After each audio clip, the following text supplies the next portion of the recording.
experience. A lot of what I do is around the venture capital, technology, startup space. I also do a fair bit of M&A, and I think today, I mean, something that we want to talk about is essentially about valuations and fundraising. And what I wanted to share with you is, what I wanted to do is keep it especially relevant to the kind of startups that you guys are, which is I understand that a lot of you will be in the sort of cybersecurity, etc. And I've seen the list of startups which are a part of the cohort, etc. So the idea is to have the conversation as for startups of your nature, because the reality is that the way an investor would look at a startup such as yours is probably different than how an investor would, let's say, look at a sort of a consumer facing startup, or a consumer internet business, or a whole bunch of businesses which may be more B2C in nature, as opposed to you, where you guys may be sort of looking to sell to more enterprises, etc., etc. So having said that, before I start, I do have a small deck which is more sort of to sort of guide the conversation along, as opposed to any sort of major details. Uh, can you guys see the deck? I'm not very good at WebEx. Can you guys see the deck? It's about to start. Can anyone see the deck? Not yet, Ankit. Maybe it will take some couple of seconds. Now can you see? Yes. Yeah. Yes. Naturally. Yeah. Okay. So I mean, sort of let's start with sort of the basics, right? All of you are today an operational startup, so I'm sure that all of you have sort of a corporate structure in place already, right? Now, I'm pretty certain that what all of you have is basically a company structure, because that's what sort of high growth startups, etc., opt for. The other alternative that people have, but you will not see too many startups opt for it, but people who are running lifestyle businesses, and I'm sure you guys understand what lifestyle businesses are, which are not looking to grow at a crazy pace, but which are more sort of enabling a steady income, but not sort of crazy hype. Because there you can go for LLPs, and the reason people go there is that it's usually easier to maintain an LLP, right? Now, I do not know if that's the case with you guys, but whether you decided or whether you thought about the fact that which is the place where you should be setting up the company. And the reason this is relevant is, again, I think, given that you guys are sort of mostly cybersecurity startups in nature, which are mostly looking to do enterprise sales, and please correct me, and if I'm wrong at any point in time, you want to sort of have a question, please feel free. You want to sort of make a point, please feel free. But at least in my experience, whenever I've dealt with sort of cybersecurity startups with a sort of deep tech in nature, the usual considerations that they have are these three, right? Where are my target customers? That's one. Am I going to do more enterprise sales to US or EU, etc., or are my target customers in India? Where are the investors who understand my business, right? Where do they exist? So if you take a very clear example, you will see that the depth that the investors have of understanding what a cybersecurity startup is trying to do, maybe you're sort of trying to assess threats, maybe you're trying to do something else in cybersecurity. The depth of knowledge or the depth of the industry is a lot higher in the West as opposed to India, because in India, the VC industry is a fairly nascent industry where, other than maybe a couple of investors, most funds have mostly made investments in what is broadly known as consumer internet. And when I say that, it's obviously a very, very large sort of, it's obviously a very, very large industry. Obviously, SaaS startups also fall under it, but cybersecurity is not something which a lot of investors, in my experience, have a lot of understanding. So where are the investors who will understand my business based out of, and where are they comfortable investing as well.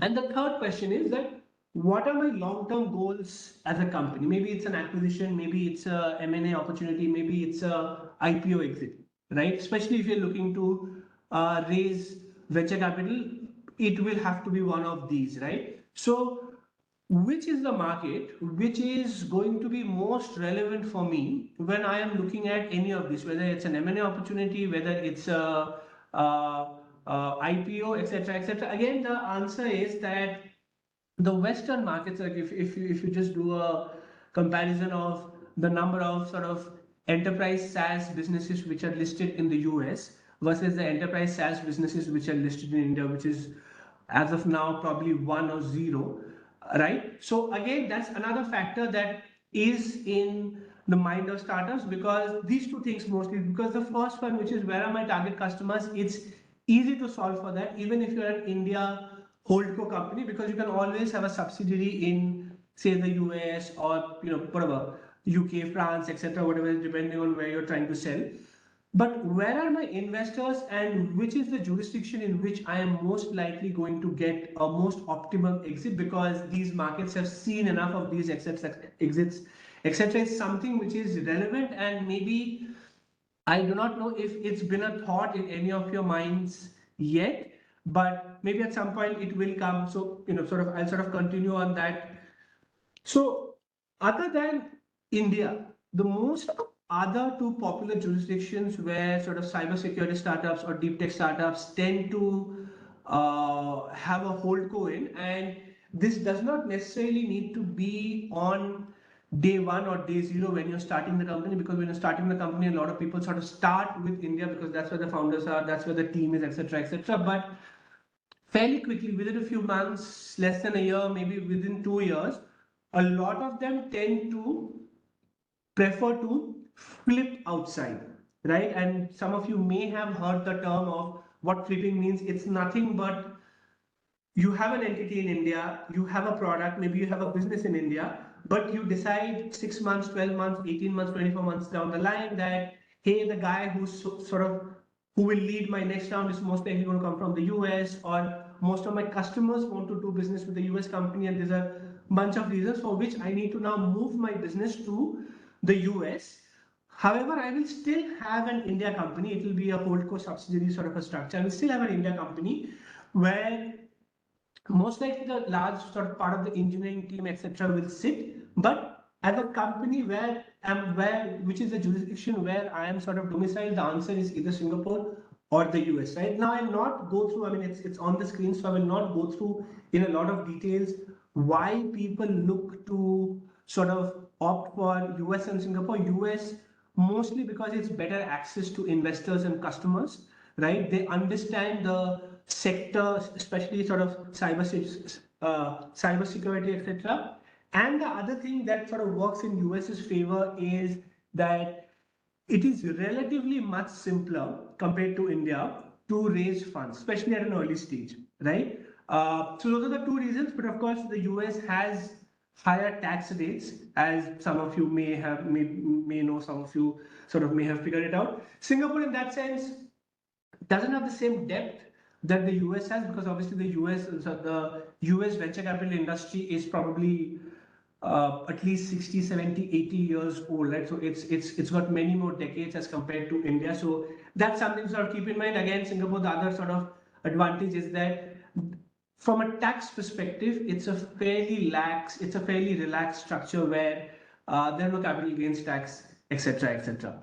Right now, uh, do any of you have any questions on this particular piece? If there are any thoughts, if there are any sort of perspectives, I am very happy, because we are sort of talking about this right now. I'm very happy to sort of take them now, or of course we can do them at the end as well.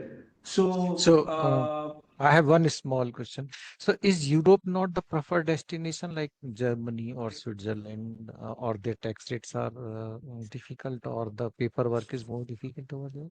So it's not about the so the reality is that if you are looking at I mean, but there has to be a good reason why you are choosing Europe, right? Now it can be Germany, it can be UK, it can be any of the sort of European states, but the reason that US is more popular compared to, let's say, the rest of the Western world, and when I say rest of the Western world, I mostly mean Europe, is that while you may have enterprise customers or target customers who may be in the EU, the from the perspective of fundraising, the US has a much better climate. And look, I'm not talking about what is happening right now. Right now, the environment may not be great, but I'm talking about what has happened for the past 20 years, past 30 years.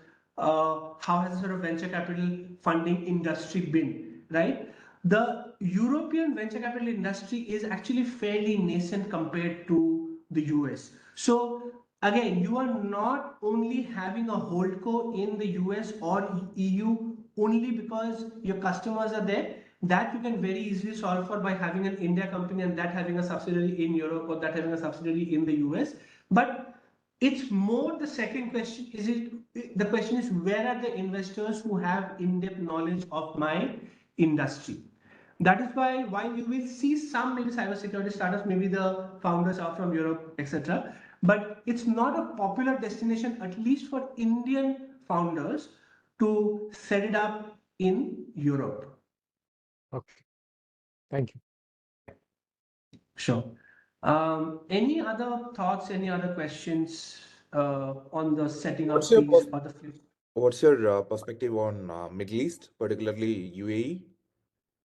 Arun, Middle East is actually trying very, very hard to attract a lot of startups, as as we are well aware of. They do tend to provide some help or assistance to startups setting up, etc., etc. But look, I don't know if it will come up as a sort of a preferred choice for cybersecurity slash deep tech startups in the future. But as of now, the only ones that I have seen actively setting up shop, which may not be sort of UAE focused businesses, are actually crypto companies, crypto slash Web3 companies, right? Those are the ones who I have seen, and there's been a concerted push from Dubai, the IISc, etc., to sort of actually both Dubai and Abu Dhabi to sort of project themselves as where a lot of these crypto companies can come from.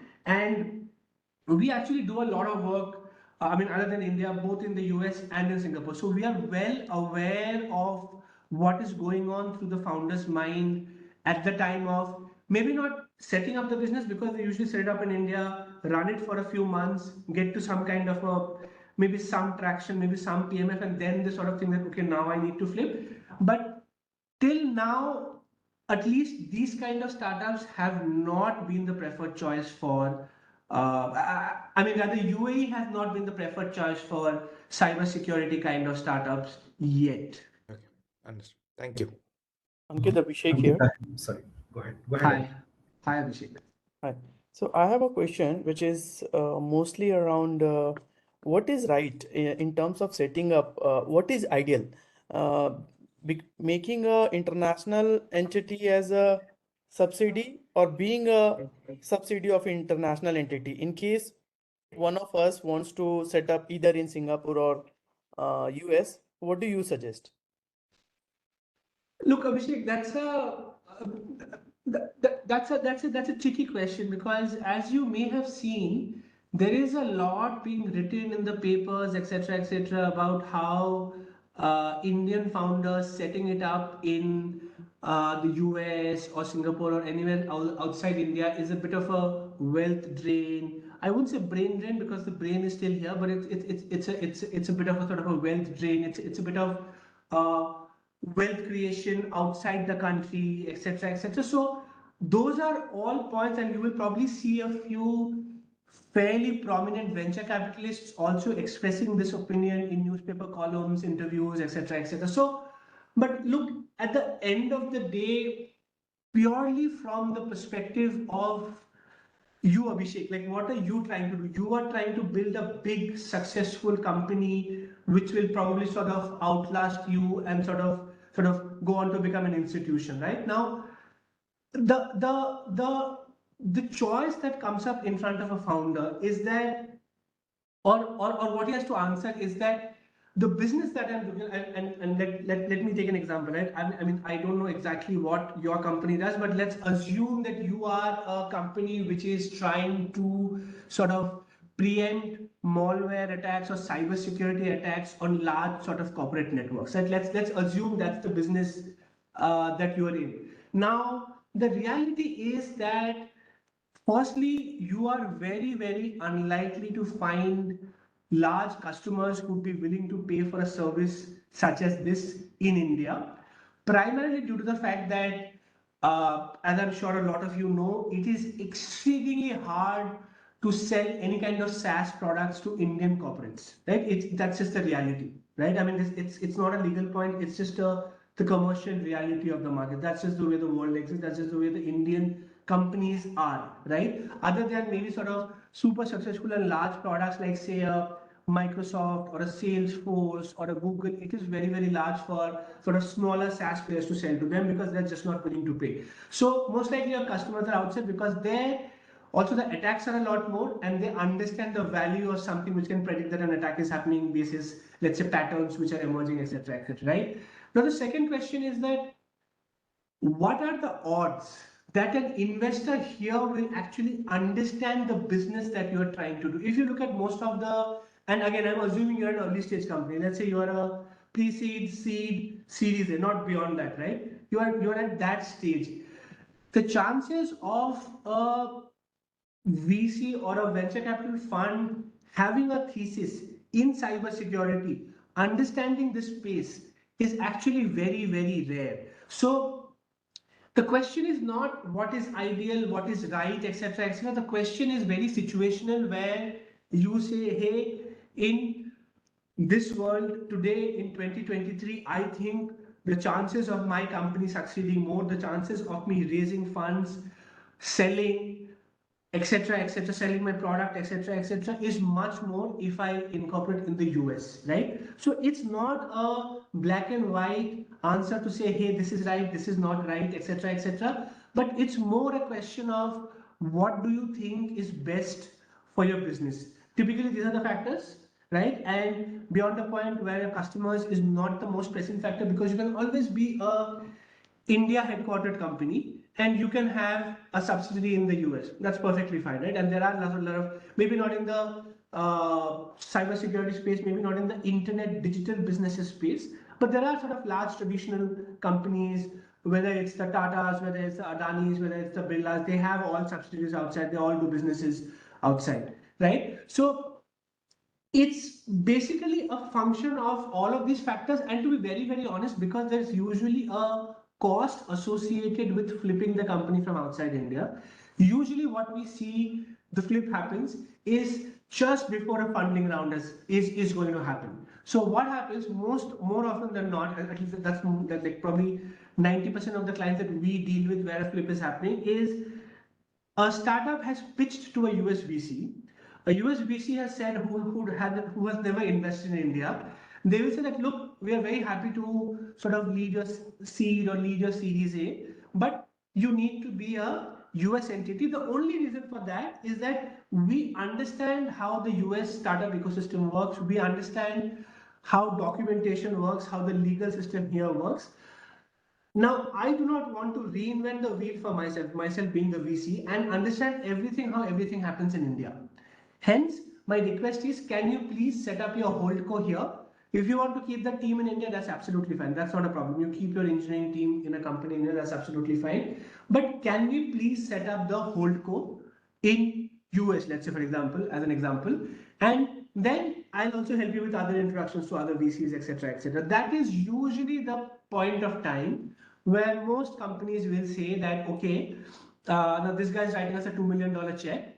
One of the requirements for him or his request is that we flip the business from India to US, and they will say that, okay, because there is a commercial outcome attached to the flip, because the flip will cost you money, right? You will need to hire tax lawyers, you will need to hire other lawyers, you will need to set up the company in India, you will need to get accountants in the US, etc., etc. And as all of you can imagine, things are obviously more expensive in the US as compared to India, right? But they say that it's okay. I am going to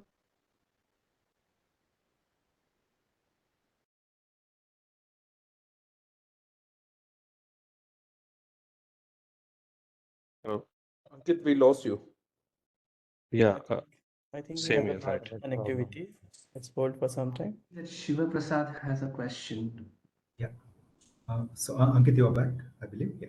So it's just an extension of what Abhishek did ask. Am I audible to you? Yes, I can hear you. It's just an extension of what Abhishek asked just now, because you mentioned about the possibilities or the opportunity in front of us to open subsidiaries either in Singapore or US. In such situations, Singapore would be a feasible option owing to the commercials. Okay, and if I prefer to have a subsidiary in Singapore, and then how are the prospects of attempting for customer base in US by sitting in Singapore through my subsidiary and targeting the market in US? Is it something which is feasible, something which is prospective enough to generate revenue? Yeah. Look, the reality is, the reality is that, and which you will realize once you sort of go through that enterprise sales process, right? That at the end of the day, when US customer is potentially dealing with an overseas company. Now, that could be Singapore, that could be India, right? In their head, they are dealing with a company which is not in the US, right? That's so for them, the difference between India and Singapore is not much. Both of it is in Asia, etc. So for that, it is not really much. Uh, Look, if your product is useful and if the product is sort of uh, it's a private entity that you're trying to sell to, as opposed to the government or a government kind of a entity, right? Could be public schools in the US, could be defense in the US, could be the Pentagon, etc., etc. If it's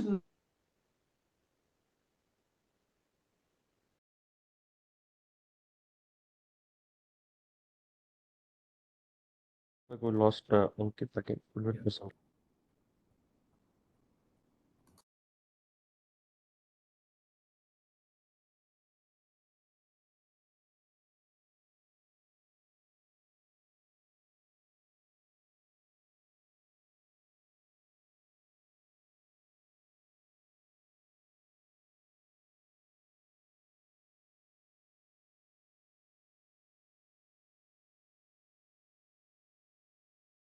sorry, am I audible now?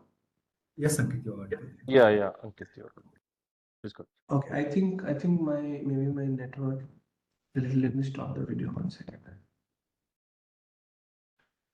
Yeah. Sorry. So I was saying that yeah. So I think the look or I'll maybe answer the question in a different way. Shiva Prasad, if you are setting up a company in Singapore to solicit US business, only US business, right? It does not make sense, right? If you want to set up an entity only to solicit US business, you might as well set up a US entity, right? If you are going to use look, it's very common for SaaS kind of companies to have multiple entities or multiple subsidiaries in multiple countries where all they are trying to solicit business. It helps in two ways. One is obviously if you have sales personnel in each of those countries, you can obviously employ those people in those countries and you can book your revenue from those countries. So from a purely logistics payment sort of a situation, it's a lot simpler if the money is happening, let's say, from a US customer to a US company, or a German customer to a German company. Now, doesn't mean that everywhere where you have one customer, you have to set up an entity, but wherever you're seeing any kind of a critical mass, you've got 3, 4, 5, 6 customers and you think it's growing, it makes sense to set up an entity there because you can show them presence and it also signifies to a customer that, look, my sort of software provider or my service provider is serious about this country and he also has a setup in this country. right? So that's the way to sort of think about the entire, which country should I set up in? Do I need to have subsidiaries somewhere? What are the sort of considerations in terms of fundraising, etc., etc. Maybe I'll move on to the next slide. If there are any more sort of questions, we can always come back to that. Now, what I wanted to touch upon next is, because since we're talking about fundraising, let's just look at the process first, right? The process is, the first step is you are either at an idea stage, which basically means that you haven't really started yet developing the product, but you've thought about it. You have maybe some kind of a basic business plan in place, etc., etc. Or maybe the second stage is probably that you already have started developing and you have some version of the product in place, right? Now, it can be a very basic version, it can be something which you can just show customers. The third is that you had the MVP, you started sort of going to customers with the MVP, you probably have some traction, maybe you're sort of building on top of the sort of MVP, adding some features, this, that, improving the product. But typically, it's at this stage. I'm assuming the stage at which all of you are. You will be in one of these stages where you're either very very early, or you have started with some customers, or you're somewhere in the middle, right? Now, whichever stage you're at, right? The question is that at sort of, and again, it sort of depends on what is your round going to be called, but that beyond the point doesn't really mean. But typically, what we see is if it's an idea stage, right? We typically see that it's a, what investors typically call it as a pre-seed round, is what the investors will call it, and that will be probably in in hundreds of thousands of dollars. Could be 100K, could be 500K, might go up to $1 million. But you'll always have to justify why you need that money to sort of get to the next phase of development, etc. But typically, that's the sort of round size. If you're at an MVP stage where you've spent a few months already developing it, you've got some kind of a product, maybe you're starting to speak to customers, etc., etc. Typically, we see that these are seed stage companies which are now looking to raise anywhere between 500 million to probably, let's say, can go up to 2 million, right? And I guess the thing for startups such as yours broadly is that you do not have a high cost to acquire customers. I mean, you guys can correct me if I'm wrong, but I'm assuming most of your sales are enterprise sales. So there's no requirement to burn a lot of cash to basically build a brand, get the initial users, which is typically what happens with consumer startups, right? And typically, if you have some kind of a PMF, which is product market fit, if you are sort of if you are, a few people are using your product, maybe you're making some revenue, etc., etc. Typical, you could look at a seed plus or a pre-series A or a series A round, depending on again where you are, what kind of traction, right? So typically, this is the universe of what we would say is early stage investing. You obviously start talking to investors, you create a pitch deck, you start talking to investors, you go meet them, etc., etc. Hopefully, some investors like you, one, two, three, four, whatever, some investors like you, that give you a term sheet, right? The term sheet is then negotiated, and we'll sort of go into all of this in a little bit more detail and what you guys should be sort of keeping in mind while sort of going through the process. But typically, you get the term sheet, maybe the term sheet has some amount of negotiation, maybe a little bit of negotiation, following which you sign the term sheet, and the due diligence come definitive document stage is the next stage, where the investor is going to diligence your company. And what that essentially means is, if you have maybe it's a technical diligence where they try and look at the product more in depth, maybe they look at the market that you're trying to capture and see what kind of a sense the market makes. Maybe they're going to try and look at your corporate structure, etc., etc. If you have a couple of paying customers, maybe a little bit of a commercial, maybe a little bit of a financial diligence, maybe a bit of a legal diligence.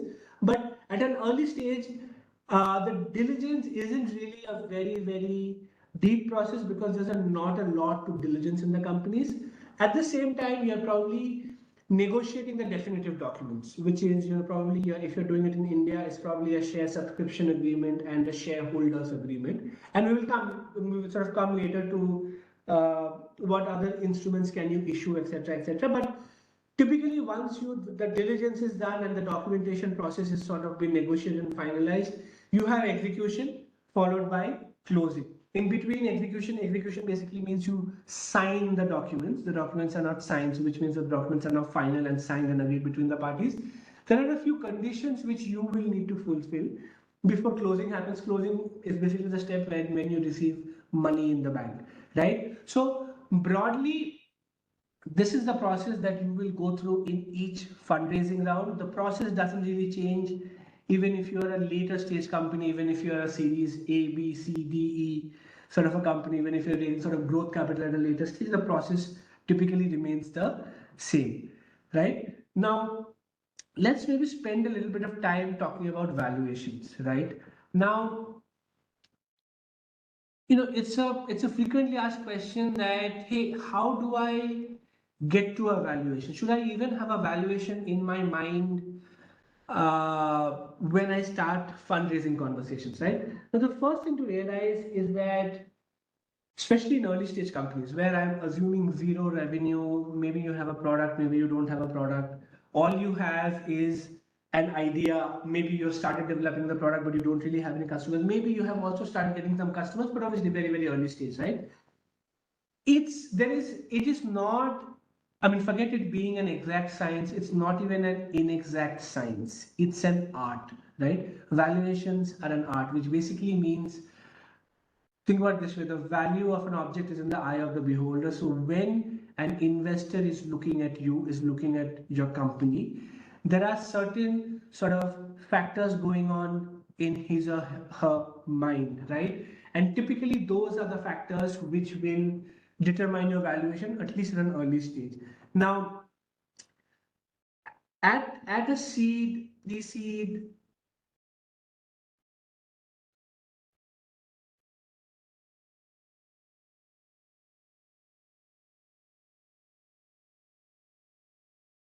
becomes relevant, that you should do your market research about how companies similar to you are. So if you are a company with an X product or a Y service, you should know that what are the other companies who exist in the market who are providing something similar, and sort of valuation Ankit, your voice is when there is breaking seed, a lot. pre-seed, Series A, Series B, etc., etc. What are the value at today, etc., etc. These are all good benchmarks. So it is for you to do that research so that you are aware of the fact that this is Hello, Ankit. Can you hear me? okay. Can you hear me now? Uh, Is it any better? yeah, I little can. bit. Can you hear me? Yeah. Now I can hear.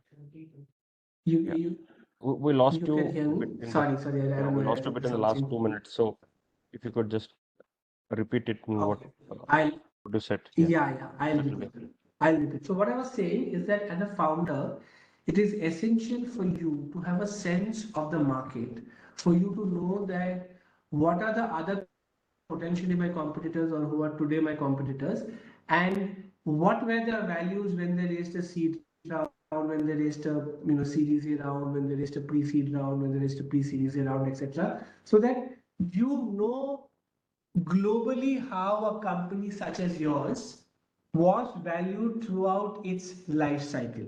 It's an important piece of data for you to know, to sort of have an idea of what the valuation should be, right? But while you should have that, and if a founder and if an investor asks you, you should have that answer ready. But remember that, and this is especially true for early stage fundraising, if you're going to early stage funds, a lot of them have, so to say, fixed check size and fixed valuations that they will offer you. Typically, an investor will look at, especially if it's not a large check, if it's a medium sized check, they will look at least a 10% ownership. And in my experience, at least in what we typically call a pre-seed stage, right, where you're not really at the seed stage, you will see basically valuations being anywhere from 1.5 million to about 3 to 5 million dollars, right? That is typically what we have seen, and the reason behind this is the guy who's writing the guy who's valuing you at a million or who's valuing you at 1.5 million is probably writing $100,000 or a 150K USD check, and he wants 10% of the company.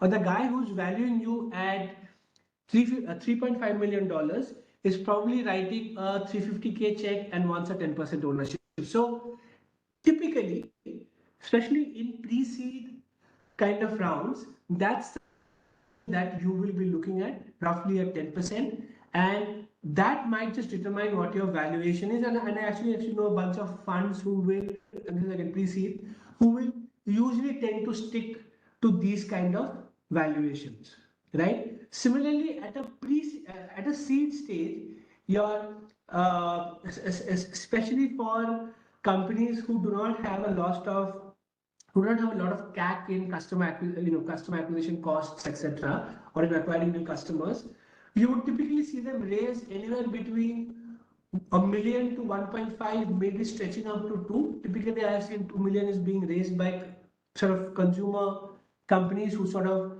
need to build a brand, so there's some kind of expenditure there. But and they at a seed stage where they are sort of someone's writing $1 million check or a $2 million check, typically the dilution will be from 15 to 20%, right? So which means that they will value at maybe if it's a 1 million check, maybe at 5 million, maybe 6 million. If it's a 2 million check, maybe at 10 million, maybe at 12 million, right? Typically, these are the numbers that we see in the market. Now, this does not mean that the valuation of 10 or 12 or 5 or 7 is a very, very scientific way of arriving at it. It is not. It is just the fact that the VC has a funding or an ownership goal in mind when they're funding the company, and they're trying to work backwards to see that, okay, this is how much ownership I want. You will also be asked a question that how much funding do you need to get to the next stage? What are your salary costs going to be for the next 18 months, 12 months, 24 months, right? And it's basically a function of these two. What is the ownership that I want in the company?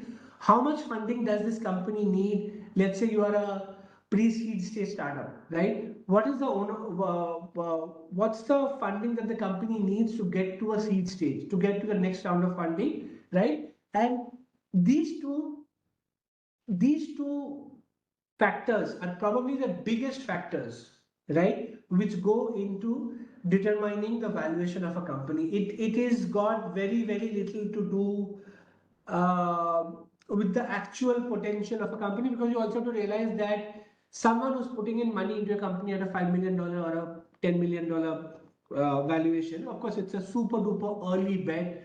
So for them to have any kind of a meaningful outcome, think about it from a venture capital fund's perspective. For them to have any kind of a meaningful outcome, they're at least looking at a 20 to 50x return, which means that when you're at a 200 million valuation or when you're at a 500 million valuation or anywhere in between, if they have an exit in any of this range, it is a very, very good exit for them. Of course, if you give them more than 50x, then it's a blockbuster exit for them. But so these are the sort of factors which go. So it's not really a question of what is the real value of my company today, right?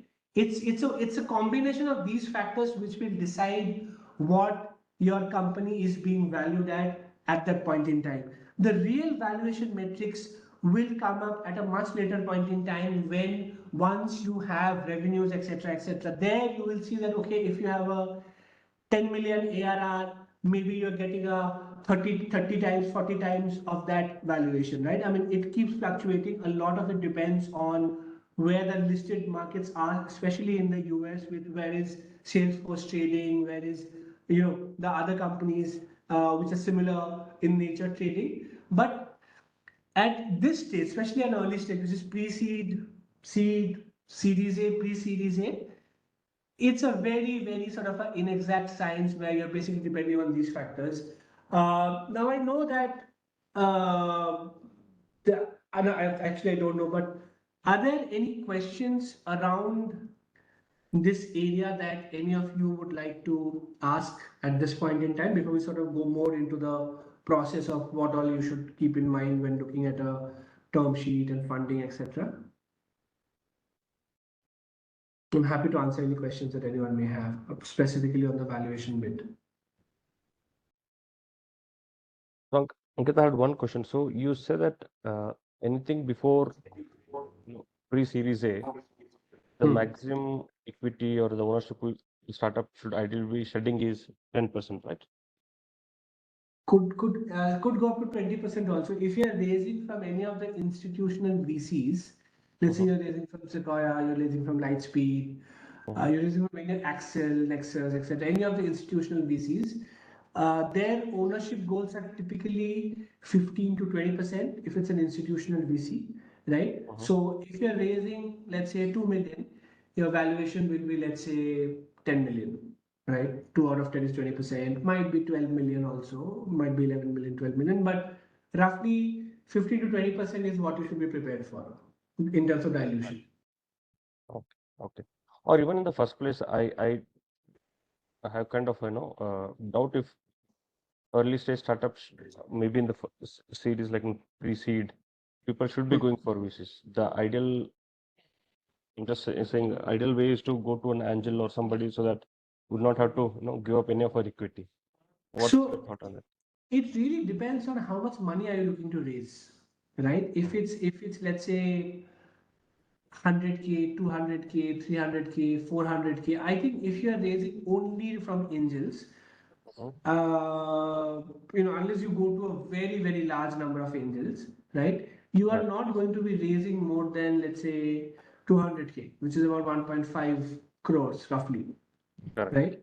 So any significant amount of money more than that, you will have to go to an institutional VC. Now, look, the reality is that there are actually institutional VCs today, right, who are sort of writing 100K, 200K, 300K checks, and it will come from only one institutional VC. Now, it could be someone like an Antler, it could be someone like a Whiteboard Capital, it could be someone like one of these syndicates like Mumbai Angels, or Right. it could be some of those also, right? It could be Angel List, it could be some of those also, but now always remember that typically the more investors you go to, right, you might end up having more dilution because all of them, even if they want a small piece of the business, right, it may amount to some. Look, I always sort of suggest this to founders is that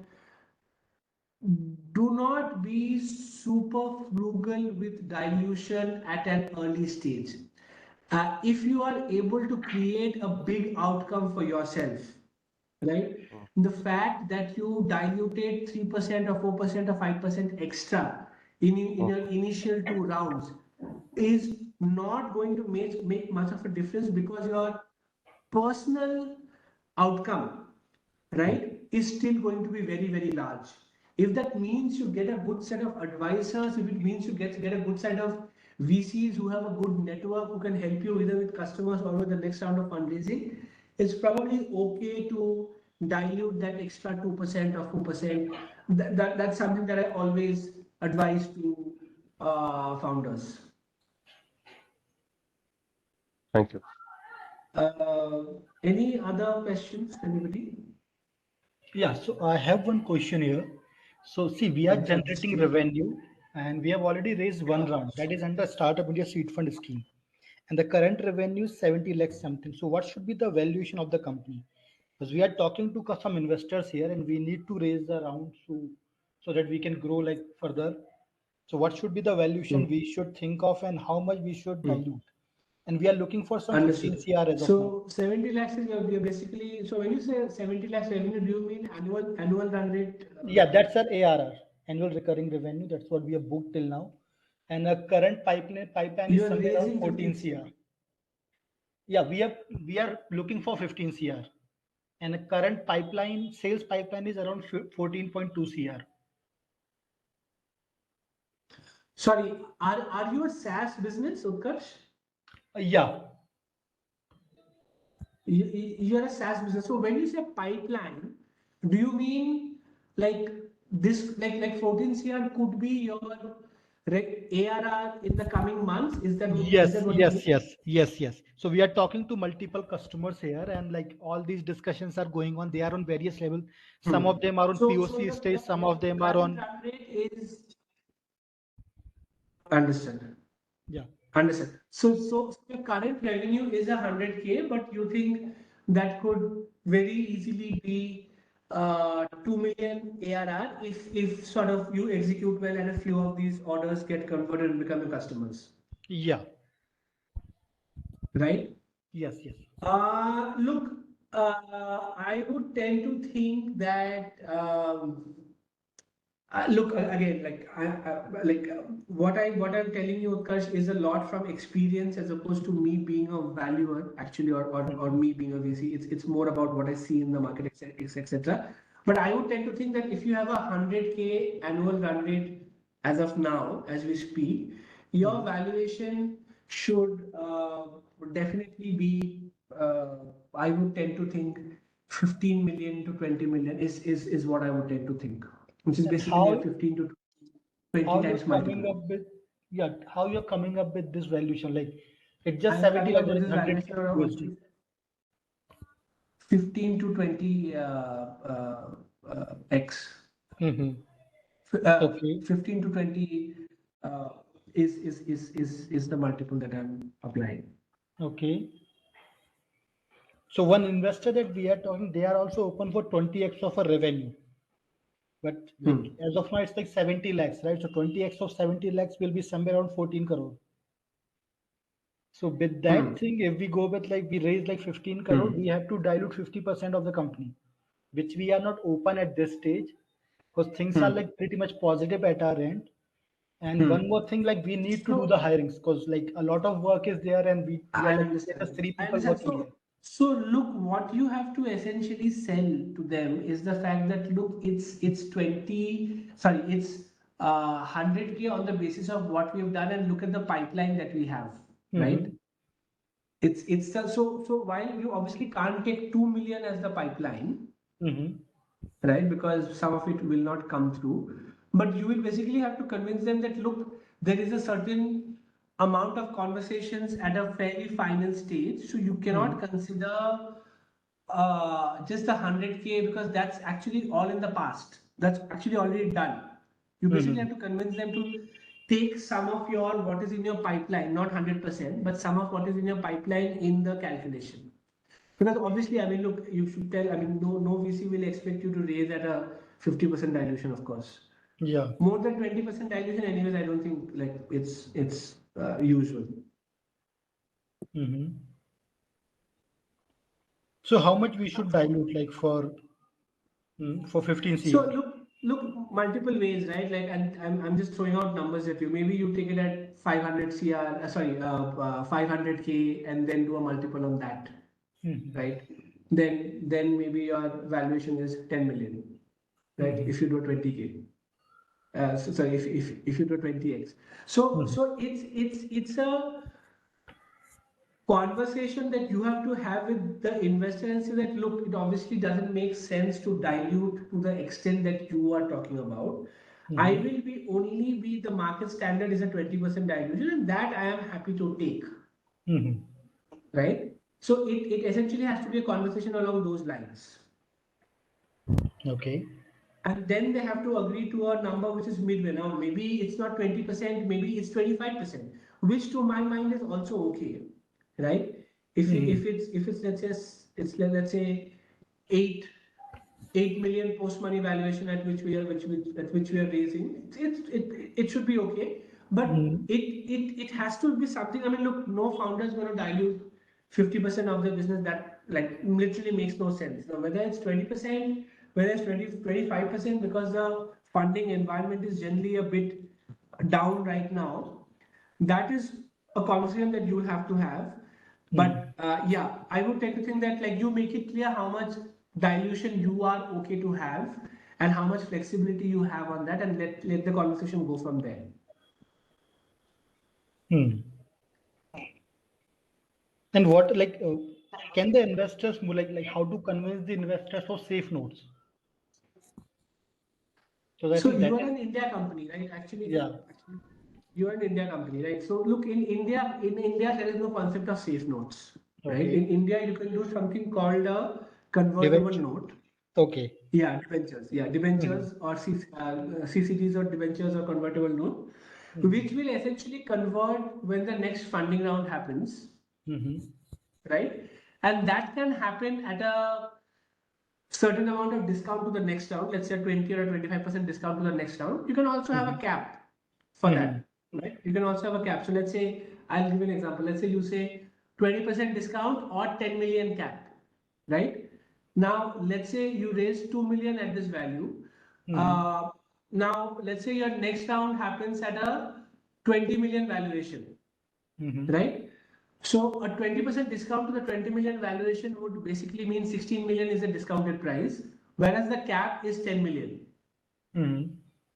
right? So the cap is obviously the lower, so the conversion will happen at 20%. Since they've raised 2 million, they will get 20% of the 20% of the company. But Mm-hmm. obviously there's a immediate sort of a uptick in their value of the shares because they got the shares at 10 million value, but now the shares are worth now the company is worth $20 million, right? Now look, you Mm-hmm. can change the numbers around. Instead of 20, you could put it as 15. Then your discounted value will be 12 million instead of 16 million, right? You can play around with the numbers, but that's how a convertible note or what a safe is in the US will work in India. You will have to do a CCD, Mm-hmm. and the commercials of the CCD can work on like basically the example that I gave you. Right? In fact, it's probably there in the next slide if I'm not mistaken. Yeah, yeah, right. And look, if anyone has any other questions on the valuation piece, we can always sort of come back to it. That's not a problem. Whether today, whether later, we can always come back to it. But yeah, like the question that you were having, Utkarsh, right? Like, typically you will get to know of this at the stage of the stage of term sheet, right? Either it will be equity shares, which is very very unlikely if it's an institution or an angel. If you're doing friends and family round, maybe they will take equity shares, but it most likely, like 90% of the time, it will be preference shares if it's an institutional VC. If Mm-hmm. it's otherwise, it could also be a convertible note, which is Mm-hmm. essentially a CCD, compulsorily convertible debenture. That's the format, right? I mean, I don't want to sort of go into the super technical bit, but that's the nature of the instrument. That could happen, and which is what we just discussed, right? Which is a Mm-hmm. cap, a valuation cap, or a discounted price to the next round, Mm-hmm. whichever is lower, right? Okay. That's how convertible notes typically happen. And now at least they've become fairly popular. The route of convertible notes have become fairly popular because people are not able to agree on valuations. It's also a quicker way to get a deal done. It takes lesser amount of time if you compare it to a preference share, which is usually how Mm-hmm. rounds happen. Typically, it takes lesser amount of time. So that's why sort of founders also prefer it to some extent because the time taken is lesser. Mm-hmm. Thank you so Uh, much for the insights. no, And you're welcome, Utkarsh. No and worry. one more thing, like Yeah, we need to yeah, build up projections actually. Now, one yeah. thing is here, like we do billing based on the endpoint, like how many systems or devices the customer is Hmm. going to connect to a software. So suppose Hmm. they are having 100 servers, 20 firewalls, the total number of endpoints are 120, and based on the pricing gonna work. Yeah. Now, like in this case, like each customer has their own IT infrastructure. It can have like thousands of devices or maybe 200 devices only, right? So Hmm. how to do that calculation? Like, Look, yeah, when you are doing a projection, and you are doing this projection to give to the investor, right, Utkarsh? yeah, yes, yes. Right. Look, uh, I'm being very honest here, right? There is Mm-hmm. literally no way for you to do a projection on any manner which is scientific or which is going to be accurate, right? Mhm. At the end of the day, you will do it as a founder who has seen the way the business has grown over the past few months, but Mhm. you will also feel that going forward, as my technology or my platform gets wider adoption, I will see more and more velocity. I will see more and more increased velocity of adoption of my product, Mhm. right? So it's honestly a function of you thinking and saying that, look, I think this is the way my product is going to grow in terms of users, revenue, etc., etc. So from your perspective, Utkarsh, it's nothing else but what you feel the product will go in the next 3 months, in the next 6 months, grow in the next 12 months, in the next 24 months, in the next 36 months, etc., etc. And honestly, it's just a exercise that an investor wants to do to get a sense from the founder. No one's going to hold you to the projections and say, hey, you said that you will be active on or you will be deployed on 2 million devices 12 months from now, but it's only a million devices.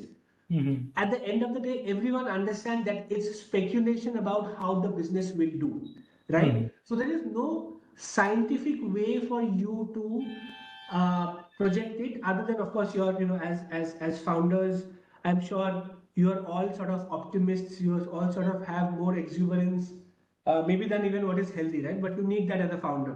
So your projections will also, to that extent, exhibit that, and which is okay. That's the only way to do any kind of that's the only way to do any kind of projection, so to speak. Okay, that's very insightful actually. Thank you so much. Uh, no problem, Crash.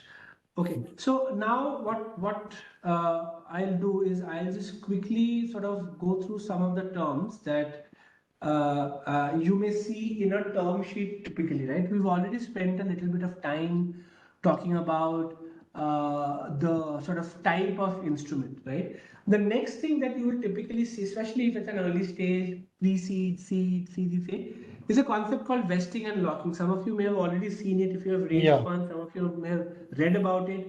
Typically, what it means is that although you are the founder and you technically own the shares, the investor will say that, hey, for you to actually own the shares, you need to spend X amount of time in the company. And typically, what is very, very popular, especially for early stage startups, is a 1 year cliff followed by 4 years. Right? Each year you will get 24. Each year you will get 25% of the shares you own, which are sort of come back to you. Now, please bear in mind that this does not mean that the shares that you owned in the first place are not owned by you. They are technically still owned by you, but now you have entered into a contractual arrangement to say that if you do not stay in the company for 4 years, 5 years, whatever the vesting period is, you will not remain the owner of these shares. The investor is just looking to avoid a situation where you start a company, you take funding, and then within a year's time or 2 years' time, you leave the company, but you still own 40% of the company. And let's assume there are two co-founders, both of you hold 40%, the investor holds 20%, right? The investor is looking to avoid a situation where you've left within a year, you are doing no value add to the company, and you are still holding on to 40% of the shares. It's very, very commonplace. It's not, it may look onerous, but it's a very, very fair clause in that sense, which is if you have not spent enough time in the business, do you really have ownership of the shares, even though it may be your company, even though you may have started the company, right?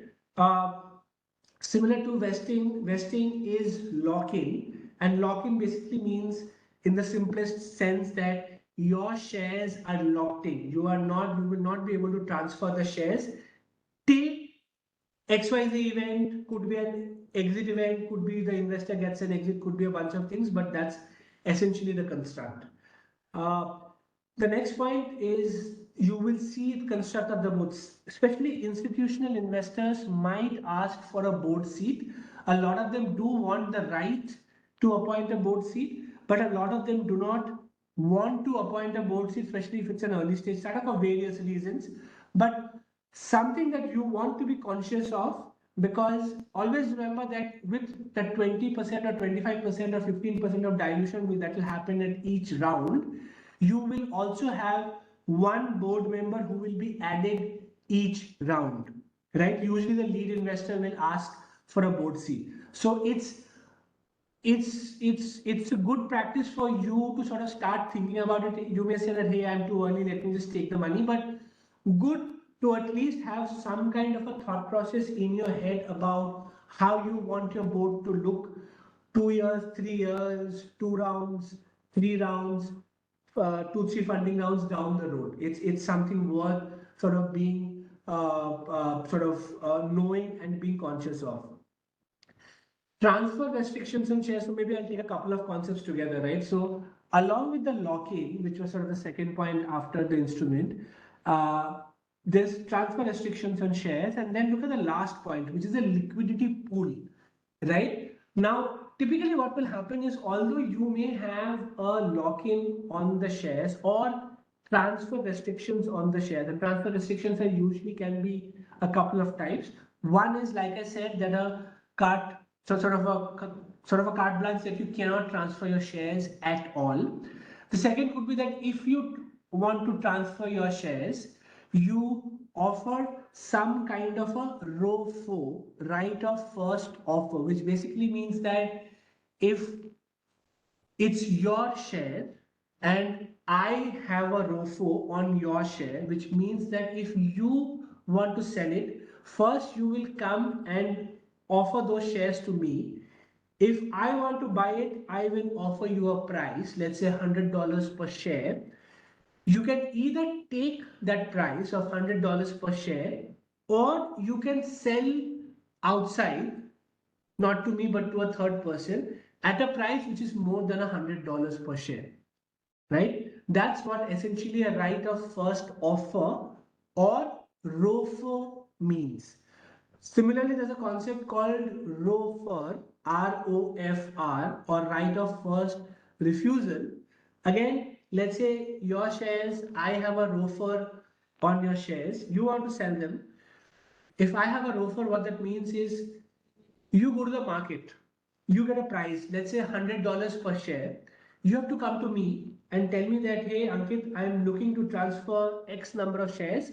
I have got the price of $100 per share. Are you interested in buying those shares? Right? Then I will have the right, because I have the right of first refusal, to buy those shares. Right? If I say no, you can send it to the guy who originally made you the offer. So, along with the concept of lock-in and transfer restrictions, there is a concept of a liquidity pool, which essentially some founders negotiate, where the founder say that, hey, I'm okay with vesting, I'm okay with the lock-in also, but what I want is a 10% liquidity pool, which means if I own 100 shares and if I want the ability to be able to transfer 10% of my shares, because I may have some life events which come up, right? I may be getting married, I may be buying a house, I may have some other family personal emergency, which is when I want to sell these shares for some liquid cash for myself. Hence, it's called a liquidity pool of shares. And the concept of the transfer restrictions, which is your ROFR and ROFO, is usually also tied into the liquidity pool, right? These are just some terms so that, when you, if you've seen the terms, already you would have seen it. If you haven't, it's good to know about these terms, right?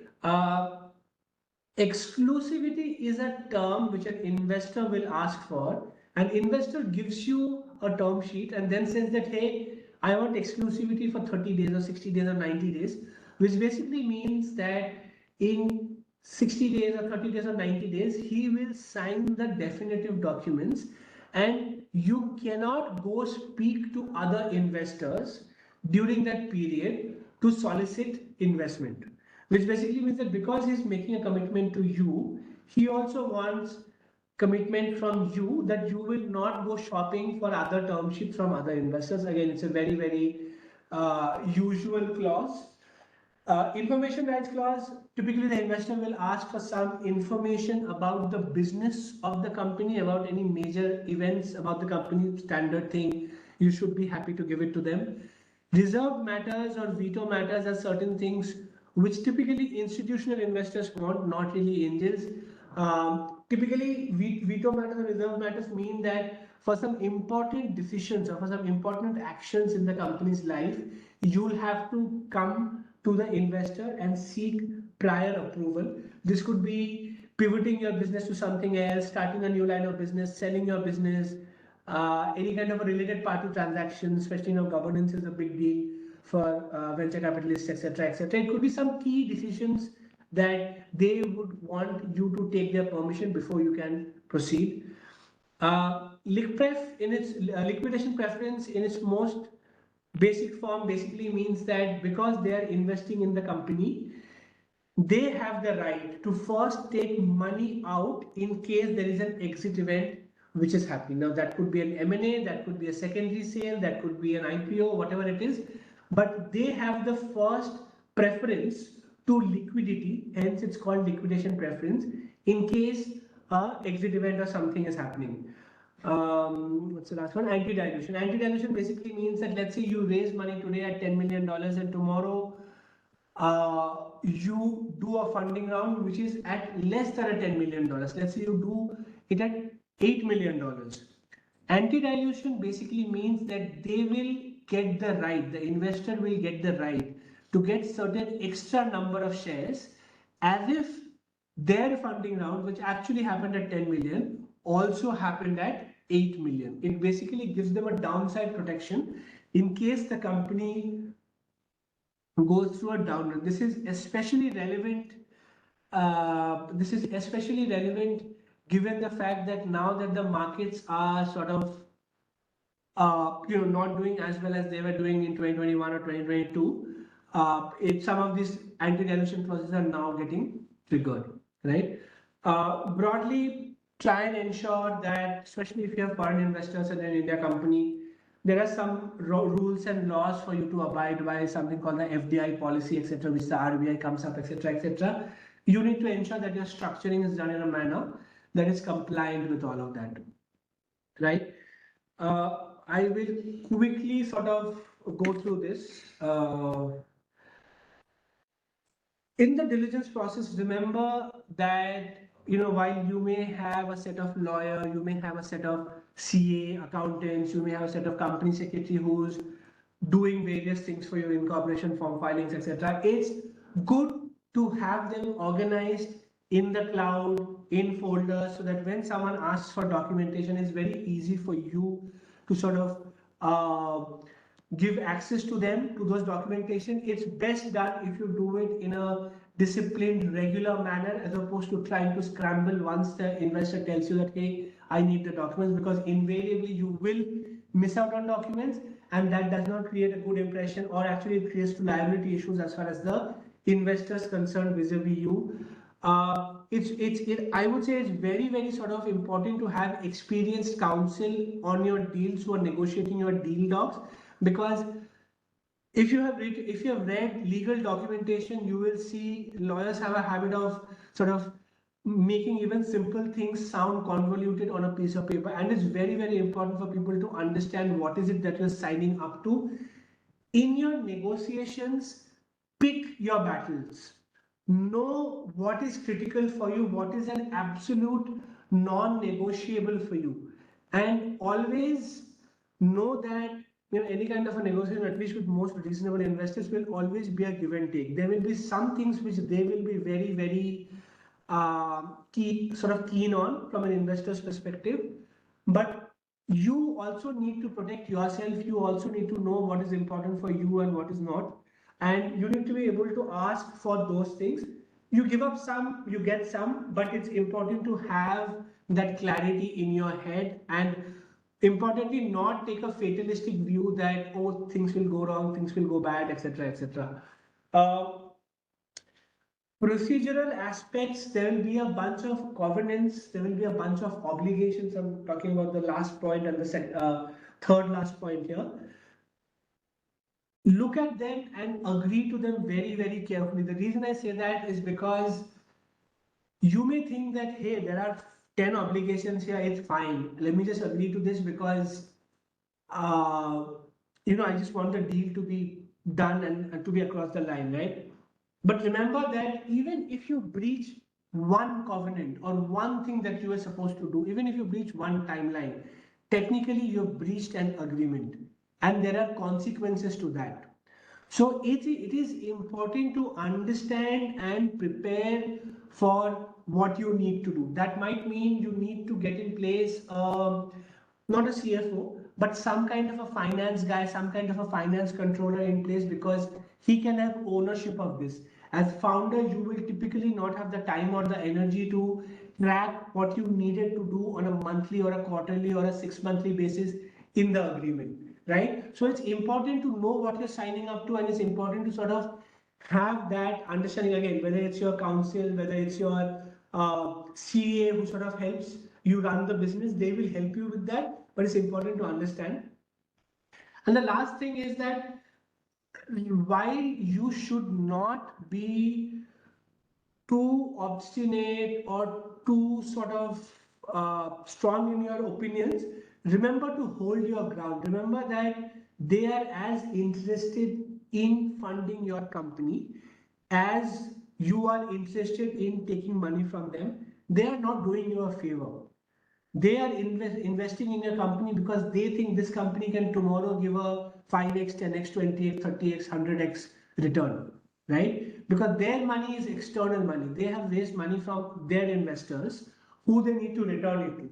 If they're taking the call to invest in your company, XYZ company, it is because they see the value in the company and they want to be a part of that company. Because a lot of times I've seen founders get really desperate, and because it's the investors who have the money, they sort of try and play that card that, look, this is what it is, take it or leave it, etc., etc. Again, like I said, do not be unreasonable, be fair in a negotiation, but remember that it's a two-sided conversation at the end of the day, and you should always sort of keep that in mind.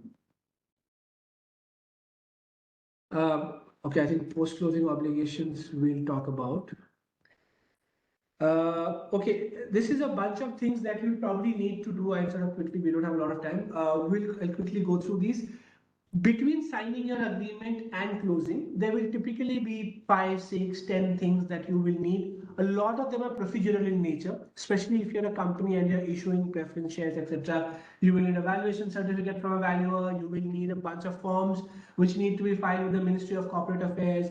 You will need files to be filed with the RBI. You will need employment agreements to be signed. You will need your articles of association to be amended. It's good to be realistic, and again, talking to your service providers, your lawyers, your CA, your CS, how much time is it going to take? And an ideal way to do it is actually once you are very, very close to execution, once you're very, very close to getting the document signed, it's good to start these processes so that you actually have a head start. And typically whatever it takes, 5 days to 7 days, 10 days, you can actually sort of ensure that it's all done within, because look, there is always a sort of a rush to get money in the bank. Everyone wants money in the bank, right? But we cannot at the end of this sort of rush through the process so much that we, basically the last point on this slide, right, that basically there are non-compliances in the future. Because remember that this non-compliance will not be, I mean, it can also come sort of be highlighted this time, but next time when the next investor is coming and doing a diligence on the company, this non-compliance is going to be highlighted. And depending on the non-compliance, some of them can have very, very heavy monetary penalties. So it's very, very essential that you sort of do these processes well. Frequently, I've seen founders that they will hire the cheapest company secretary. It is, in my opinion, it is worth paying that company secretary a little bit extra, and you get somebody good who will give you the finished product, which will ensure that in the next round there is absolutely no hassles that you face. Like it's an absolute no-brainer to my mind. Yeah, I think that's about it. I don't know if there are any questions or anything. I mean, we've tried to take a few questions. We still have a little bit of time. Any questions? Anybody I have on one any of question. the aspects that?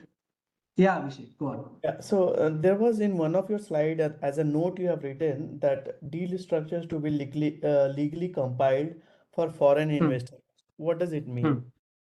What it means, Abhishek, is the Reserve Bank of India basically has something called FDI, which is Foreign Direct Investment Policy, right? Now, there are a bunch of things. Now, it's very difficult for me to sort of tell you. It depends on the sector, it depends on what the regulations are for that sector, etc., etc. But it is very, very essential for you to keep in mind that certain things can be in the document, certain things cannot be in the document, certain deal terms are possible, certain deal terms are not possible, etc., etc. Now, whether it is FDI, which is only applicable if there is a foreign investor, if you're raising money from someone outside the country, or even what you can do or you cannot do under Companies Act, right, which is the law which governs all companies. Or if you are, I mean, again, it depends sector to sector, but if you're in a specific sector, if a certain regulation or a law applies to you, you need to know what is it that I need to know from the deal's perspective, and your deal needs to be compliant with that regulation. Basically, that's what it means. It's not as simple as for an investor, I speak, I get a term sheet, I take money, and that is it. Right? You cannot be non-compliant with the laws of the country. Sure, got it. Ankit, I have two questions. Go ahead. One is regarding, I mean, anyhow, you had discussed much more on the investing perspective of a product company. So we are a cybersecurity service company. We provide security assessment as our primary service. That's where we are earning revenue as well. Even though we are working on a product that is not that is still in the development phase only. So Understood. if we are going for a funding, how the Hmm. service companies are valued at? I would like to get that insight. Yeah, look, Arun, and again, I'm giving you sort of very service companies, right, are valued very, very poorly. The reason is that the reason product companies have higher valuations is because products are, so to speak, infinitely scalable, Mhm. right? But a services business, and this could be any services business, right? It could be your services business, which could be securities assessment. It could be my services business, which is providing people with legal services. The thing with services business, the reason they are um, the reason they are valued poorly is because for any increase in output, for any increase in services I will provide, my revenue, my cost will increase proportionately. Like let's say if I have 25 lawyers in this office and I am doing, let's say, 100 rupees of business. Now, if I want to do 200 rupees of business, I need to have 50 lawyers. So my cost has gone up. So what I would tell you is that if you are developing the product, do not in your head and when you're having conversations, speak to people as if you are a product company who also has a services business and your product is in development, because you will find it very, very difficult. And even if you have someone who's willing to write you a check, it will, your multiples are going to be very, very poor. Instead, if you position yourself as a product led company who is developing a product, but in the meantime you are also creating a pipeline by providing services to people, and you will later be able to sell these same customers your product also. I would say that you would need to change your narrative, and that's the way to think about it. But our revenue is completely driven by our services. That's fine. That's Okay. fine. So the way you portray is you say that, look, we are doing well as a services business, but we think this product business has a lot more potential. And Okay. hence we are focusing on developing this product. And hence we are, so, okay, let me ask you this. Why do you want to raise the funding? Is it for the development of the product or for the services business? Or both. Particularly, we are So, looking at hiring more resources, and that's where we want to spend on. so the hiring of the resources will go towards development of the product or the services business? In both Both. sectors, both areas. Both, right? Yeah. But look, I mean, you can obviously have a few conversations and you can see how those conversations go. But to my mind, you have to raise money on what is the what is going to be the projected revenue from the product business as opposed to the services business, because even if you're a very good services business, I would tend to think that raising one service multiples are very low, Arun. Like I have seen service multiples as low as like 2x 3x, which basically means that if you're doing 100 rupees of revenue, people value you at 200 rupees, 300 rupees, etc., right? So they don't have the infinite scalability, the crazy sort of gross margins that a product business can afford. So you will essentially need to think about your narrative. I would tend to think that the way you're portraying, your way you're pitching, I think you need to, maybe you speak to a few people about the services business and see the kind of reaction you get. And maybe then if you want, I mean, you can change your approach. I mean, keep in mind what I'm telling you. But yeah, maybe Thanks for that insight. that's one way to think about it. Thanks for that insight. And my second question is, we got that ATISc exception from government. So, will that be taken into accounts by any of the investors when they consider for an investment? No, not really. Not really. I mean, you can mention it, but is this the startup registration, the Indian tax one? Which one is this? ATISc covers both this thing like that profit exceptions and angel tax exception. Yeah. No, it's not really like, let me put this way: you are not going to get a higher revenue because sorry, a higher valuation because of this. That you will get. Okay, Because understood. look, you always have to remember that a VC is not looking at you to pay dividend. So if you have profit, if you have more profit, it wants you to reinvest that profit so that you can grow. Instead of 2x, you can grow 4x, and they can have a better exit down the line, right? So from their perspective, it's good for you as a company. It's definitely a positive, but they're not gonna they are gonna value you the same way. Okay, understood. Understood. Thank you. Thanks for the insights. You're welcome. Anybody else? Any more questions? Ankit, hi, Shiva here this side. It's Yeah. just a supplement to what the topic which you discussed in the last. So there are three aspects. If you are able to see my video projection, one is service, Yes. the other one is product. In between, there comes something called as solutioning. So service is something purely meant for a kind of oraling, as in a kind of doing maintenance work. So I'm sure a lot many startups here who are there in this call, they're not doing the maintenance job, but we are offering the solutions. So whenever we pitch in, we may probably start using the term as solution instead of services, because these two are totally different, disjoint. They carry disjoint meaning. Services is purely meant for doing repair, patchwork, and things like that. When it comes to solution, they have a fantastic requirement. They're lacking the skills, they're lacking the technology, the technicalities, whether to make use of open source, whether to make use of licensed software. That is where the concept of solution comes into picture, which is vis-a-vis almost similar to productization of that particular requirement set. So that is how I started pitching into the market, and I'm seeing pretty much good traction in that direction. Earlier, I used to start saying about services, but now I have completely avoided because we are not doing the repair work. Services is meant for the repair work. We are not doing that. Absolutely not. It's just that we had the wrong perception in our mind that we have to keep coining the word services every now and then. We have to get rid of the services, start speaking about the solutions we are offering, because we have expertise, we have the technicalities, we know the difference between the licensed software and the open source software, and then offer best feasible, cost effective, economical solution to the customers, end customer. Right?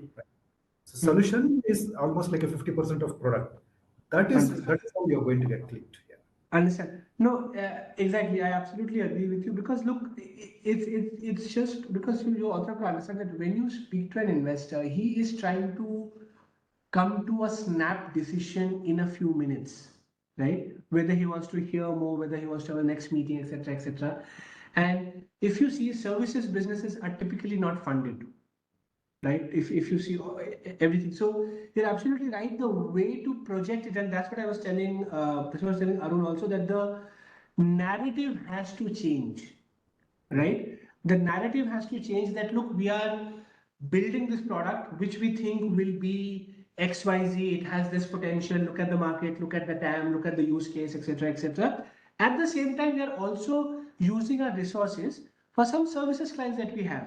And as we sort of get to a position where we have traction on our product and we need more people to work on the product, maybe we will not continue the services business, because my margins on the product, if my product does well, is always going to be higher as opposed to what margins I will make in the services business. So it's a question of how you portray, like you said, services, solutions, products.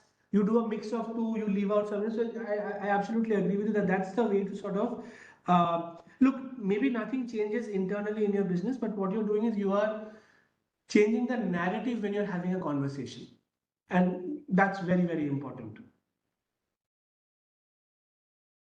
Yes. Thank you, Ankit. Any other Any questions? questions? Anybody? Maybe a last question we can take in the interest of time. Anybody has? Yeah, look, if any of you have anything else, I mean, my email is here. You can note it down. You can shoot me an email. I'm very happy to have a quick 5-minute phone call with any of you. Or you can find me on LinkedIn. Send me a message there. I mean, question may come to your mind now. Question may come to your mind later. You can reach out to Shivaling also. He can also let me know that XYZ company wants to have a quick 10-minute call with you. I'm very happy to do that. That's not an issue. But of course, if there's any other questions right now, I'm very happy to answer those as well. Yeah. So yeah, I think that would be the best way, because definitely they will get questions later at any moment of time. So Ankit's Sure. email ID is here. So I request all of you to note it down and start. So basically, the agenda was to get startups connected to a legal person, advisor who can help them with their questions, their queries, because the journey is upwards and onwards, right? From here on, all the startups are going to pursue in the direction of valuations, fundraising, and valuations, and more of that kind. So with that, I would like to thank Ankit, especially because Ankit, we just met Ankit 3 weeks back, and it was our first meet. He was so kind and generous to come down and meet us, and pledge us some time voluntarily for helping the startup. So really kind and generous of him. Thank you very much, Ankit. Really, appreciate that fact, because we always find difficulty in finding the right resources, especially on the from the legal side of it. So thank you once again, and I hope, and in fact I'm very sure that you did do justice to the time available, because these two topics, funding and valuations, are not the topics of one day or a week. It's evergreen. It's a long going topics, deep topic. So we can discuss whole week also, but to try to touch base upon all the possible potential areas, and all niche areas also. Okay. Thank Absolutely. you so much. Thank you, everyone. Thank you, It was Ankit. great. Thank you, Shivaling, Thank you for so much. arranging Thank this. you. It was a pleasure. Thank you so much. It was great talking to all of you. I wish you all the success, and I'm rooting for all of your successes. All right. Good luck. Yeah. Bye. Sure. Thank you. Thanks a lot. Bye. Thank you all participants for Thank making you. your time. Thank you. Thank Have you a so good much, day. Ankit. Thank Thank you, you. Sunil. Thank you. Have a good day. Ankit, have a good day. Bye. Bye. Bye.